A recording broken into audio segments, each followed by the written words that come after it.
some of the most dangerous thinkers in history shared a strange trait. They refused to stay in one lane. They studied art and science, philosophy and engineering, design and technology. And strangely, this made them more powerful thinkers, not weaker ones. But why would studying many different things make someone a better thinker? To answer that, we need to understand something fascinating about the human mind. You might recognize this feeling. One day you're reading about psychology. The next day you're watching videos about philosophy. Then suddenly you're curious about business, history, or neuroscience. Your mind jumps between ideas like a traveler moving between cities. Part of you enjoys this curiosity, but another part of you feels uneasy, because society constantly tells us to pick one lane, be a specialist, and become an expert. And when your mind refuses to do that, a quiet doubt appears. Why can't I just focus on one path? But here is something most people don't realize. There may actually be a name for this kind of mind. Psychologists call this trait multipotentiality. Multipotentiality describes individuals who have the ability and curiosity to succeed in multiple fields rather than just one.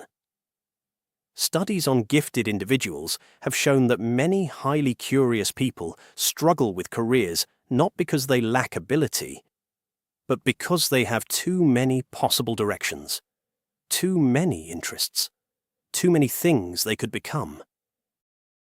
And in a world that rewards specialization, that can feel confusing. But the real problem may not be your curiosity. The real problem might be the system itself, which now is changing. Because the world we live in today is very different from the one our career systems were designed for. Most professional structures were created during the industrial age. Factories needed efficiency. Hospitals needed specialists. Engineering firms needed narrow expertise. So society began rewarding people who stayed in one lane. And it created a phrase for everyone else. Jack of all trades, master of none. But this phrase hides a very important truth, because modern problems rarely belong to just one field anymore. And this is where polymaths become dangerous thinkers. Science behind polymaths. Researcher David Epstein studied the backgrounds of successful innovators across many industries. What he found was surprising. Many of them did not specialize early. Instead, they explored different disciplines before eventually combining them. Why does this matter? Because the modern world is what psychologists call a wicked environment. Behavioral scientist Robin Hogarth introduced this idea. In a kind environment, rules are stable and feedback is immediate. Chess is a kind environment. Golf is a kind environment. In these environments, specialization works perfectly, but real life is rarely that predictable. The real world is a wicked environment. The rules constantly change. Problems are complex, and solutions often require knowledge from multiple fields, which leads us to something fascinating about polymaths. Why polymaths become dangerous thinkers. A specialist sees deeper into one tunnel, but a polymath sees connections between tunnels. Their mind constantly asks unusual questions. What can psychology teach us about marketing? What can biology teach us about architecture? What can philosophy teach us about technology?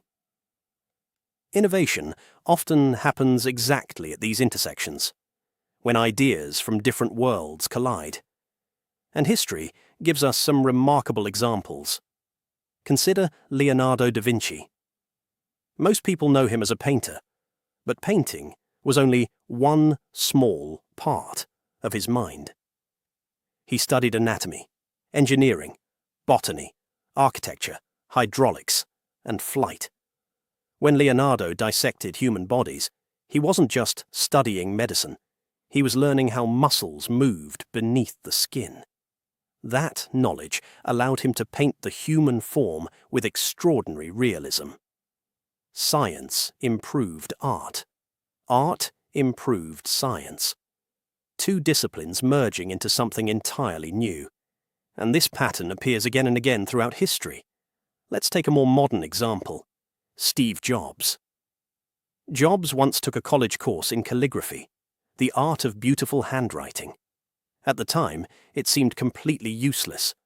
But years later, when Apple designed the Macintosh computer, that knowledge influenced the typography and design of the interface. The Macintosh became one of the first computers with elegant fonts, something we now take completely for granted. A random curiosity, a design insight, a technological breakthrough. Ideas traveling between disciplines, or researchers call this phenomenon far transfer. It happens when knowledge from one field suddenly illuminates a problem in another. A musician might see patterns in computer code. An architect might learn from the structure of trees. A psychologist might design better products. Innovation often comes from these unexpected connections, and polymaths build large libraries of ideas that make those connections possible. So if your mind constantly jumps between different interests,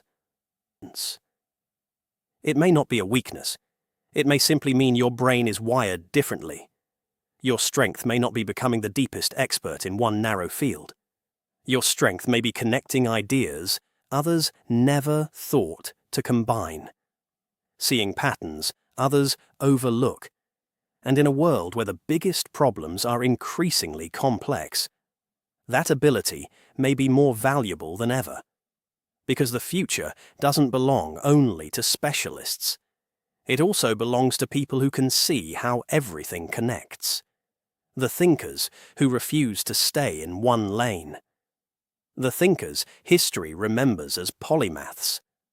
Because the jack of all trades may be a master of none, but is oftentimes better than the master of one.